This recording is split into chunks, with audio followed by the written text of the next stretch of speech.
It will boomerang, fire back అవుతుంది మీకే. Seshu sir,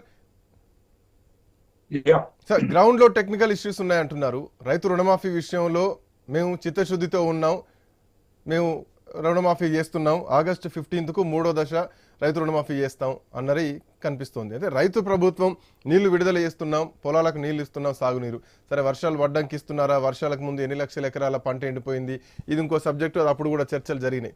so ఈ అంశం ఇట్లా ఉంటే చిత్తశుద్ధితో పాలన నడుస్తోందా, గ్రౌండ్కు గాంధీ భవన్కు ఏమైనా తేడా కనిపిస్తోందా, ఎర్రర్స్ ఉన్నాయా, అస్తవ్యస్తంగా ఉంది, గుడ్డెద్దు చేర్లో పడ్డట్టు ఉంది అంటూ ఇప్పటిదాకా హరీష్ రావు కూడా ఒక కామెంట్ చేయడం జరిగింది. సో వాట్స్ గోయింగ్ ఆన్, ఏం చెప్తారు, మీ అనాలిసిస్ ఏంటి? ఇప్పటి వరకు ప్రపంచంలో ఏ ప్రభుత్వమైనా 100కి 100% ఎర్రర్స్ లేకుండా లేకపోతే ఆరోపణలు లేకుండా పాలన చేసిన చరిత్ర ఉందా? ఉండదు. కాబట్టి మినిమైజ్ చేసుకోవాలి. సమస్యలు ఏదన్నా ఉన్నా, ఎర్రర్స్ ఏదన్నా ఉంటే మినిమైజ్ చేసుకోవాల్సినటువంటి బాధ్యత ప్రభుత్వాల పైన ఉంటుంది అనేటటువంటి విషయాన్ని చూడాలి.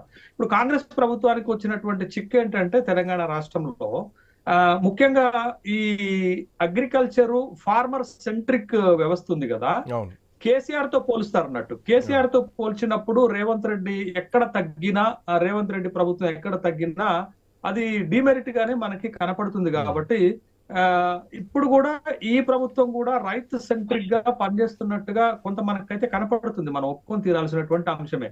మీరు చూడండి, బడ్జెట్ లో 72,000 కోట్ల రూపాయల నిధులు అగ్రికల్చర్ అండ్ అలైడ్ సెక్టార్ కి కేటాయించినటువంటి సందర్భాన్ని మనం చూసాం. ఈ రైతు రుణమాఫీ విషయానికి వచ్చేసరకు శ్రీకాంత్ గారు, ఆగస్టు 15 నాడు వైరాలో వాళ్ళు ఒక కార్యక్రమం పెట్టుకున్నట్టుగా ఉంది. ఆ రోజు మొత్తం రైతు రుణమాఫీ పూర్తవుతుంది కాబట్టి ఆ రోజుకి ఎంతమంది లబ్ధిదారులు అయ్యారు, ఎన్ని వేల కోట్ల రూపాయలను రుణమాఫీ చేశారనేటటువంటి ఒక స్పష్టత అయితే వస్తుంది. ఇప్పటికీ 2 దశల్లో చేసినటువంటి రుణమాఫీలోనైతే దరిదాపు 17,75,000 మంది రైతు ఖాతాలకి 12,234 కోట్ల రూపాయలు జమ చేసినట్లుగా వాళ్ళు చెప్తున్నారు. బడ్జెట్ లో కూడా ఒక కీలకమైనటువంటి అంశం ఏంటంటే, బడ్జెట్ పెట్టక ముందు రైతు రుణమాఫీ కింద 6,000 కోట్ల రూపాయలు రుణమాఫీ చేస్తే బడ్జెట్ లో 26,000 కోట్ల రూపాయలు కేటాయించారు రుణమాఫీ కోసమే. కాబట్టి ఇది ఫేజెస్ వస్తుంది. కాబట్టి థర్డ్ ఫేజ్ లో 2 లక్షల రూపాయల వరకు ఉన్నటువంటి రుణాలు మాఫీ చేస్తామని చెప్తున్నారు.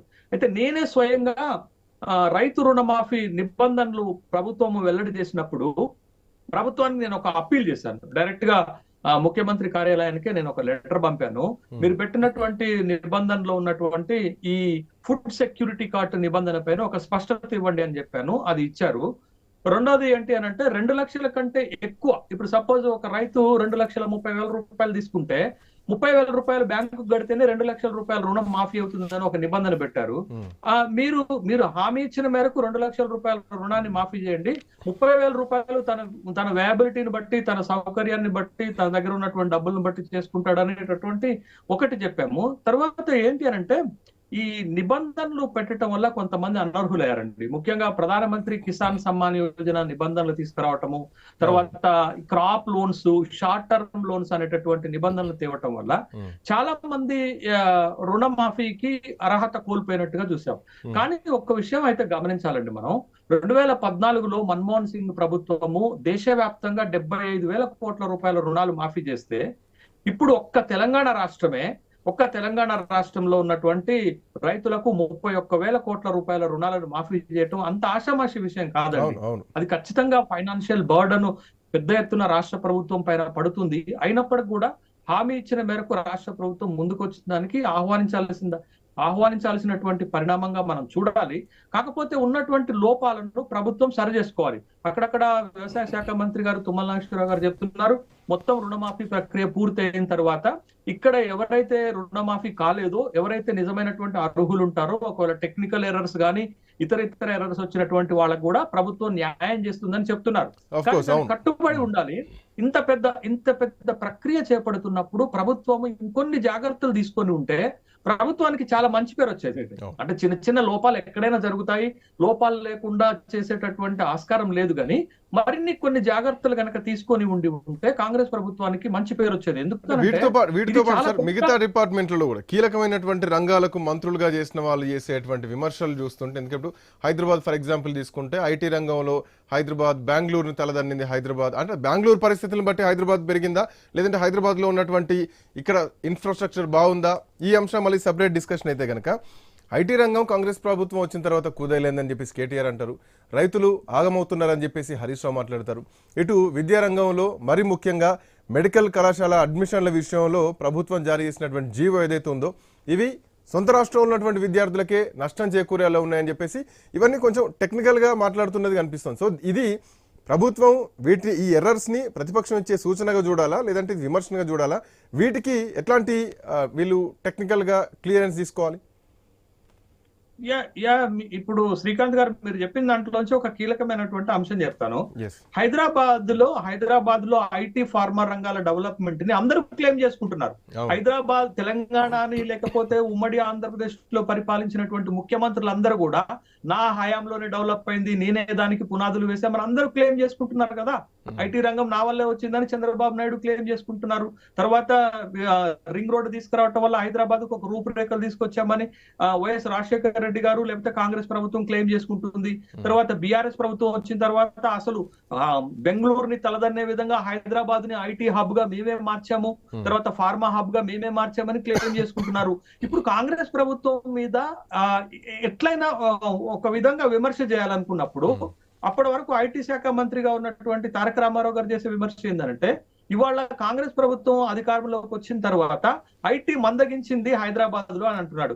దానికి వాళ్ళు చెప్పాల్సినటువంటి టెక్నికల్ ఎవిడెన్స్ ఏముంటాయి? ఐటీ ఎక్స్పోర్ట్స్ తీసుకుంటారు. ఒక విషయాన్ని అయితే మనం గమనించాలండి. ఇవాళ బెంగళూరుకి హైదరాబాద్ కి జరుగుతున్నటువంటి పోటీ క్రమంలో బెంగళూరు వెల్ ఎస్టాబ్లిష్డ్ ఉన్నప్పటికీ కూడా ఇన్వెస్ట్మెంట్ అట్రాక్షన్ లో మీరు పర్టికులర్ గా నేను ఇది మాట చెప్తున్నాను శ్రీకాంత్ గారు, ఇన్వెస్ట్మెంట్ అట్రాక్షన్ లో మనం బెంగళూరు కంటే హైదరాబాద్ ముందుందనే విషయాన్ని గమనించాలి. ఇవాళ అమెరికాలో ముఖ్యమంత్రి గారు చేస్తున్నటువంటి ప్రయత్నాలు గాని, దావోస్ కి వెళ్ళినప్పుడు సందర్భంలో చేసినటువంటి ప్రయత్నాలు గాని, ఈ 8 నెలల కాలంలో హైదరాబాద్ కు వస్తున్నటువంటి ఇన్వెస్ట్మెంట్లు గాని, ఇంకొకటి కాంగ్రెస్ ప్రభుత్వము అగ్రికల్చర్ తర్వాత ఎక్కువ ఫోకస్ చేస్తుంది హైదరాబాద్ డెవలప్మెంటే. మీరు హైడ్రా తీసుకొచ్చారు, హైదరాబాద్ ని 3 జోన్లుగా విభజిస్తున్నారు, రీజనల్ రింగ్ రోడ్డును పట్టుకురావాలనే ప్రయత్నం చేస్తున్నారు, మెట్రో ఎక్స్పాన్షన్ చేస్తున్నారు. ఈవెన్ హైదరాబాద్ కి 10,000 కోట్ల రూపాయలు బడ్జెట్ లో స్పెషల్ డెవలప్మెంట్ ఫండ్ కింద పెట్టారు. తర్వాత హైదరాబాద్ లో స్కిల్ యూనివర్సిటీని తీసుకొచ్చి 4th సిటీగా ముచ్చర్ల బేగర్ కంచెని డెవలప్ చేయాలనేటటువంటి ప్రయత్నాలు చేస్తున్నారు. కాబట్టి ఇవన్నీ కూడా ఈ హైడ్రా లాంటి ఒక కొత్త సిస్టమ్ ఇవన్నీ కూడా హైదరాబాద్ కెపాసిటీని పెంచేటటువంటి క్రమంలో హైదరాబాద్ కి భవిష్యత్తులో ఇన్వెస్ట్మెంట్ పెరిగే అవకాశం ఉంది కదా. కాబట్టి వాళ్ళ అది ఎక్కడ మైనస్ అవుతుందో అని బీఆర్ఎస్ పార్టీ ఒక విమర్శ చేస్తుంది. బట్ దాంట్లో టెక్నికాలిటీ కంటే కూడా పొలిటికల్ ఇంటర్వెన్షన్, పొలిటికల్ డైమెన్షన్ ఎక్కువగా మనకు కనపడుతున్నటువంటి విషయాన్ని మనం చూడాలి. రెండోది వాళ్ళ మీరు చాలా కీలకంగా ఇంతకు ముందు జరిగినటువంటి ఒక డెవలప్మెంట్ ని మన ముందు పెడుతున్నారు. ఏంది? Medical college. మెడికల్ కాలేజ్ విషయంలో కూడా బీఆర్ఎస్ క్లెయిమ్ చేసుకునేది ఏంటంటే, మేము 32 కొత్త మెడికల్ కాలేజీలు తీసుకురాగలిగాం, 32 ఒక్కొక్క జిల్లాకు ఒక్కొక్క మెడికల్ కాలేజీ తీసుకొచ్చాము, 32 మెడికల్ కాలేజీ పెట్టామని. మీరు చూడండి, బీఆర్ఎస్ పార్టీ ఓడిపోయిన తర్వాత కేటీ రామారావు గారు ఒక మాట చెప్పారు, మేము 32 మెడికల్ కాలేజీలు పెట్టే బదులు 32 యూట్యూబ్ ఛానళ్లు పెట్టుకుంటే మళ్ళా మేము అధికారంలోకి వచ్చామనేటటువంటిది. ఇవాళ ఒక్క తెలంగాణ నుండే 10,000 మంది, సంవత్సరానికి 10,000 మంది డాక్టర్లు బయటకు వెళ్తున్నారండి ఇవాళ. అంటే ఈ విషయంలో మనం బీఆర్ఎస్ పార్టీని ఖచ్చితంగా అభినందించాలి.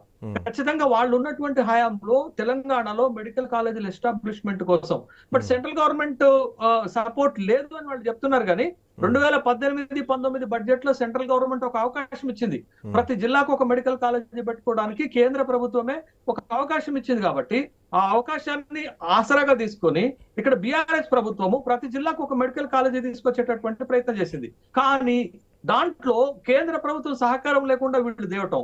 ఇవాళ ఎంట్రన్స్ పెట్టేది ఎవరు? కేంద్ర ప్రభుత్వం పెడుతుంది. నీట్ దాన్ని రిజర్వేషన్లు ఫిక్స్ చేసేది ఎవరు? కేంద్ర ప్రభుత్వం చేస్తుంది. తర్వాత కోటా ఇచ్చేది ఎవరు? కేంద్ర ప్రభుత్వం ఇస్తుంది మెడికల్ కాలేజీకి. ఇవన్నీ ఒక టెక్నికాలిటీస్ ఉంటాయి. బట్ అది ఈ తెలంగాణలో ఉన్నటువంటి విద్యార్థులు స్థానికేతరులు అవుతారు అని అంటే, ఎక్కడైనా ఖచ్చితంగా మీకు నీట్ ద్వారా లేకపోతే సెంట్రలైజ్ అడ్మిషన్ ద్వారా అడ్మిషన్స్ జరిగేటప్పుడు ఖచ్చితంగా సెంట్రల్ కోటా ఉంటుంది కానీ స్టేట్ కి ప్రత్యేకమైన కోటా ఎట్లా ఉంటుంది. బట్ ఇవన్నీ కొంత టెక్నికాలిటీస్ ఉంటాయి. రాష్ట్ర ప్రభుత్వం సో కూడా ఇట్లాంటి మాటలు మాట్లాడినప్పుడు అవి టెక్నికల్ ఇష్యూస్ ప్రజలకు తెలియదు అనుకుంటారు కానీ బట్ బూమరంగ్ అవుతాయి ఎవరికైనా కానీ. బీఆర్ఎస్ పార్టీ మాట్లాడినా ఖచ్చితంగా. కాంగ్రెస్ పార్టీ మాట్లాడినా కానీ బూమరంగ్ అవుతా ఉంటాయి. ఫర్ ఎగ్జాంపుల్ కేటీఆర్ మాట్లాడిన మాట కూడా ఒక కాంగ్రెస్ పార్టీ కౌంటర్ ఇచ్చింది. ఆరోపణలలో వాస్తవికత కంటే కూడా రాజకీయ కోణం ఎక్కువ ఉంటే Point. ఇవాళ రేపు పెద్ద సమాచార వ్యవస్థ ఉంది కాబట్టి ప్రజలకు అంతా తెలిసిపోతుంది. అవును. బట్ కేవలం ఆరోపణలుగానే చూడటం కాదు, దాంట్లో వాస్తవికత ఎంత ఉంది, అది నిజంగా ప్రభుత్వ వైఫల్యం ఎంత ఉంది, తప్పిదం ఎంత ఉంది అనేటటువంటి విషయం వీళ్ళ ప్రజలకు అర్థమవుతుంది. ఎందుకంటే పెద్ద సమాచార వ్యవస్థ ఉంది. ఇంత ఒక రెండు గంటల ముందు జరిగినటువంటి అంశాన్ని ఇవాళ శ్రీకాంత్ తన ప్రైమ్ డిబేట్ లో చర్చకు పెట్టిండు. అంటే ఎంత ఫాస్ట్ గా అంశాలపైన భావ వ్యక్తీకరణ జరుగుతుంది, దాంట్లో ఉన్నటువంటి రాజకీయ కోణం ఎంత, టెక్నికల్ మిస్టేక్స్ ఎంత, టెక్నికల్ ఎర్రర్స్ ఎంత, వాస్తవాలు ఏంటి, నిజం ఏంటి అనేటటువంటిది చర్చలోకి వచ్చింది. Point. ప్రజలకు ఖచ్చితంగా తెలుస్తుంది కదా. Yes I'll come back to you. Debate continue చేసే ముందు ఒక చిన్న బ్రేక్